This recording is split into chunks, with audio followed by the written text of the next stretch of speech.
Influencia de la Revolución Industrial. Las características de la segunda revolución industrial son: número 1. Sustitución del hierro por el acero como material industrial básico. Punto número 2. Sustitución del vapor por electricidad y por los derivados del petróleo como principales fuentes de energía. Número 3. Desarrollo de las máquinas automáticas y especialización del trabajador. Número 4. Creciente dominio por la industria por la ciencia. Punto número 5. Transformaciones radicales en los transportes y en las comunicaciones. Se amplían las vías férreas. En 1880, Daimler y Benz fabricaron automóviles en Alemania.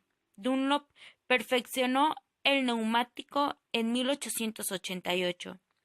Y Henry Ford inició la producción de su modelo T en Estados Unidos en 1908. En 1906, Santos Dumont experimentó con un avión por primera vez. Punto número 6. Desarrollo de nuevas formas de organización capitalista. Las empresas de socios solidarios y que toman parte activa en la dirección de los negocios dieron lugar al llamado capitalismo financiero, que tiene 4 características principales. Inciso número A.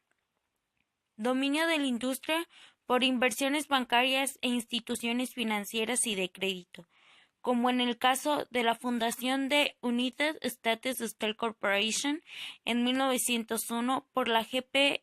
Morgan & Company. Inciso número B. Inmensa acumulación del capital proveniente de monopolios y fusiones de empresas. Inciso C. Separación entre la propiedad particular y la dirección de empresas. Inciso D. Desarrollo de las oligocompañías para coordinar e integrar los negocios. Punto número 7. Expansión de la industria desde Europa hasta el extremo oriente. La tranquila producción artesanal se sustituyó por el régimen de producción con máquinas dentro de grandes fábricas. En función de eso, hubo una transformación súbita provocada por 2 aspectos, a saber: número 1.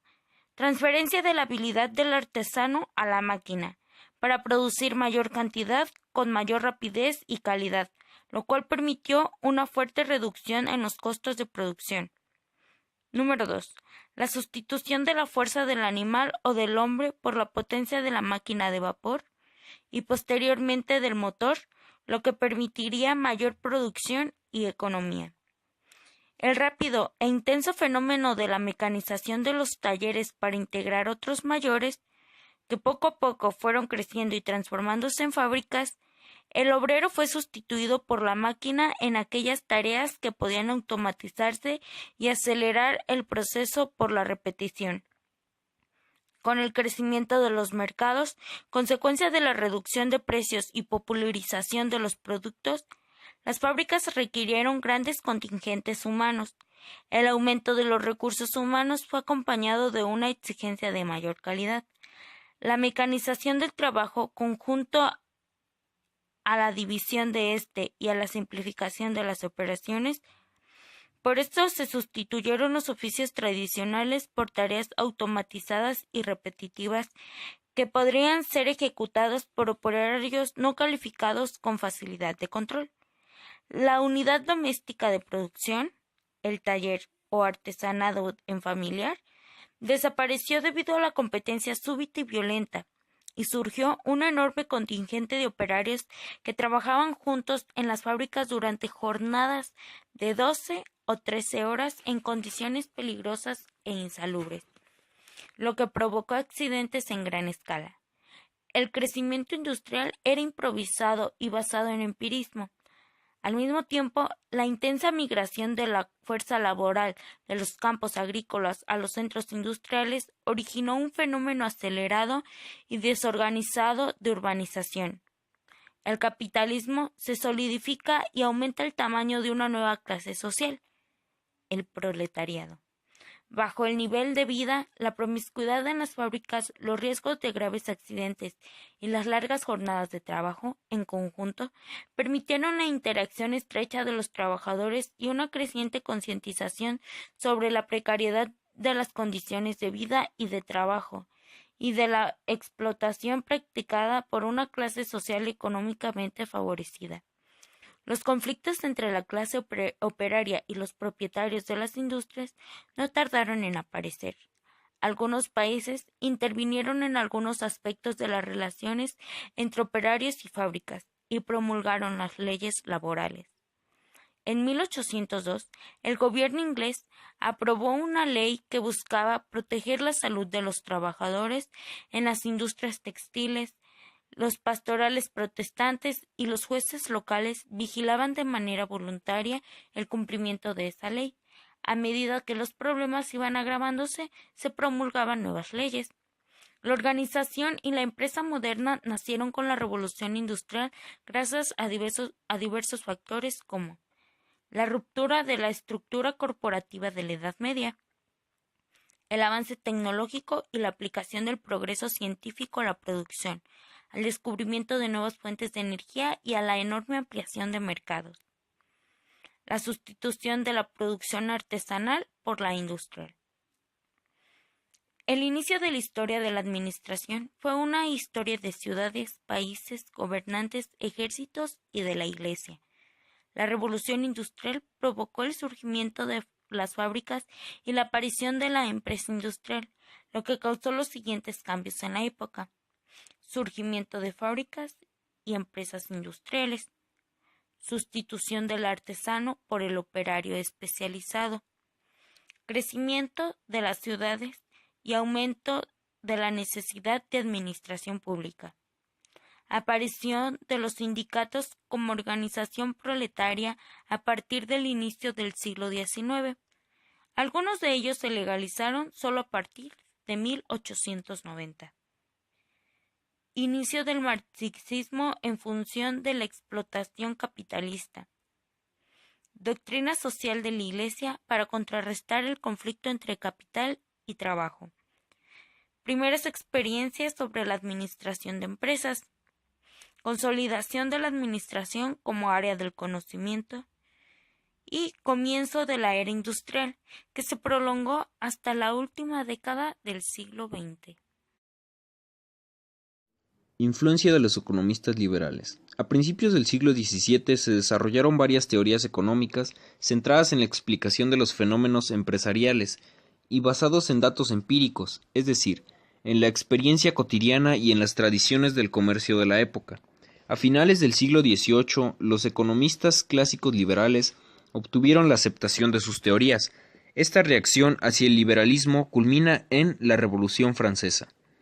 Las ideas liberales provienen del derecho natural. El orden natural es el más perfecto.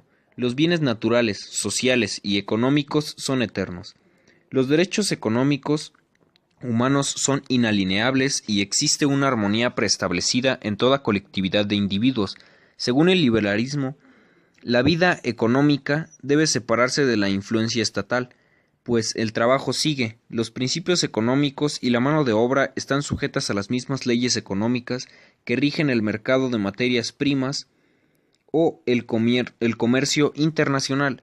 Los operarios, sin embargo, están a merced de los patrones, que son los dueños de los medios de producción. La libre competencia es el postulado principal del liberalismo económico. Las ideas básicas de los economistas clásicos liberales constituyen los gérmenes iniciales del pensamiento administrativo de nuestros días. Adam Smith es el fundador de la economía clásica cuya idea central es la competencia. Aunque los individuos actúan en provecho propio de los mercados que ocurre la competencia, funcionan en forma natural para garantizar la asignación más eficiente de los recursos y la producción, sin que haya exceso de utilidades. Por esta razón, el único papel económico del gobierno consiste en intervenir en la economía cuando existe mercado o cuando éste deja de funcionar en condiciones satisfactorias, es decir, cuando no existe libre competencia. Smith ya visualizaba el principio de la especialización de las operaciones en una fábrica de alfileres y ya enfatizaba la necesidad de relacionar la producción. El principio de especialización y el principio de la división del trabajo aparecen referenciadas en el libro La riqueza de las naciones, publicado en 1776. Para el autor Adam Smith, el origen de la riqueza de las naciones reside en la división del trabajo y la especialización de tareas, pregonando el estudio de tiempos y movimientos que más tarde Taylor y Hilbert postularon como base de la administración científica. Adam Smith reforzó la importancia de la planeación y la organización dentro de las funciones de la administración. Karl Marx y Friedrich Engels, creadores del socialismo científico y del mercantilismo histórico, publicaron en 1848 el Manifiesto Comunista. En este analizan los diversos regímenes económicos y sociales, así como la sociedad capitalista, y en él concluyen que la lucha de clases es el motor de la historia. El capitalismo es un modo de producción transitorio sujeto a las crisis económicas, cíclicas debido a sus contradicciones internas, y es una etapa del desarrollo de la sociedad en dirección hacia el modo de producción socialista y el comunismo. La clase obrera debe luchar por conquistar el Estado, órgano al servicio de la clase dominante, e imponer la dictadura del proletariado. En 1867, Marx publica El Capital, seguido de sus teorías respecto a la plusvalía, basada en la teoría del valor del trabajo. El socialismo y el sindicalismo obligan al capitalismo de comienzos del siglo XX a perfeccionar los factores de la producción, involucrándolas así como remunerándolas de manera adecuada. En consecuencia, cuanto mayor sea la presión de las exigencias proletariadas, menos graves se vuelven las injusticias y el proceso de desarrollo de la tecnología se configura en forma más acelerada e intensa. En esta situación surgen los primeros intentos de las empresas capitalistas para la implementación de métodos y procesos de realización de trabajo cuyo estudio metódico y exposición teórica coincidieron con el inicio del Influencia de los pioneros y de los empresarios. Fue en el siglo XIX en el que el mundo cambiaba. Las empresas también. Las condiciones para que surgiera la teoría administrativa estaban consolidándose. En 1820 el mayor negocio empresarial fueron las vías férreas, iniciativas privadas que constituían un gran núcleo de inversiones para la clase de inversionistas. El ferrocarril permitió la colonización de territorio y provocó la urbanización rápida, lo que creó nuevas necesidades de vivienda, alimentación, vestido y alumbrado. En 1871, Inglaterra era la mayor potencia económica mundial, hasta que Rockefeller fundó Standard Oil y Carnegie fundó el Consorcio del Acero. A partir de ahí, comenzó la integración vertical en las empresas. Los creadores compraron e integraron competidores, proveedores y distribuidores para garantizar sus intereses. Así surgieron los nuevos emporios industriales, conjuntos de empresas demasiado grandes que no podían ser dirigidos solo por los dueños de grupos familiares. Entonces aparecieron los gerentes profesionales, los primeros organizadores que se encargaban más de las fábricas que de las ventas o de las compras. Hasta esa época, para los empresarios era mejor fomentar la producción que organizar una red de distribución y ventas. En la década de 1880, Westinghouse y General Electric dominaban el ramo de los bienes durables y crearon sus propias organizaciones de ventas con vendedores capacitados. Fue así que nació lo que se denomina marketing en la actualidad. Ambas empresas asumieron la organización funcional, cuya composición es un departamento de producción, un departamento de ventas, un departamento técnico y un departamento financiero. Después de 1889, los capitales de Westinghouse Electric y General Electric sobrepasaban los $40 millones cada una. Entre 1880 y 1890 disminuyeron los métodos para reducir costos, bajaron los márgenes de utilidad, el mercado se fue saturando y las empresas empezaron a buscar nuevos mercados por medio de la diversificación de productos. Fue entonces que la vieja estructura funcional comenzó a estancarse y surgió la empresa integrada y multidepartamental. La etapa siguiente fue controlar el mercado de distribución, eliminando los intermediarios para vender más barato al consumidor final y dejar de depender de mayoristas. Entre 1890 y 1900, uno de los empresarios de la época, Gustavus Swift, desarrolló una estrategia que consistía en consolidar la fabricación, lograr la distribución propia y conseguir el control de la materia prima. Tal organización tuvo tanto éxito que fue el ejemplo para muchos de los más pioneros de la industria manufacturera. Los capitanes de las industrias cedieron su lugar a los organizadores. Se acercaba la era de la competitividad y de la competencia debido a factores como el desarrollo tecnológico, el libre comercio, el aumento de la capacidad de la inversión de capital y aumento en los niveles del punto de equilibrio. La revolución industrial marca el comienzo de la era industrial que dominó el mundo económico hasta finales del siglo XX, lo cual separó los países industrializados de los no industrializados.